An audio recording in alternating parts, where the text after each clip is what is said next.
Good morning and good Friday.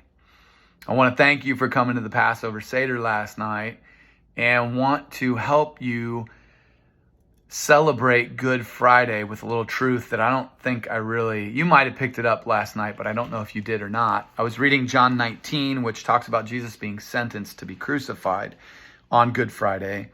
And in verse 14, it says, "It was the day of preparation of Passover. It was about noon." Good Friday was the day of preparation. That means there was something else peculiar about Jesus' Passover celebration with his disciples.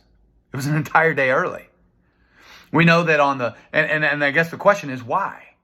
We know that on the 10th day of Nisan, the shepherds would bring the Passover lambs through the sheep gate in Jerusalem to the temple.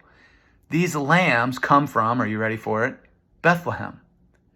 Bethlehem is where they raised lambs to be fit for Passover sacrifice. Jesus had to be born in Bethlehem. The shepherds had to come and witness his birth. And those lambs would come and they would stay in the temple for 4 days. And on the day of preparation, the day before the Passover meal, these lambs would be brought at about 9 a.m. to the altar and they would be inspected. At the same time that Jesus is standing trial before Pilate and the people. And at about 3 p.m., the priest would slit that lamb's throat and utter the words, "It is finished." And it should not come as a coincidence that at about 3 p.m., Jesus is on the cross, uttering the words, "It is finished."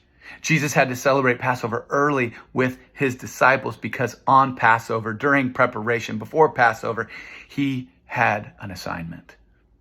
He was our Passover lamb. And leading up to that moment, Pilate asks a question. He says, "Who do you want me to release?" Because it's customary on this day to release a prisoner. Do you want me to release Jesus Barabbas or Jesus Messiah? The people chose Barabbas because God had chosen Jesus to be our Messiah, our Passover lamb. Have a good Friday.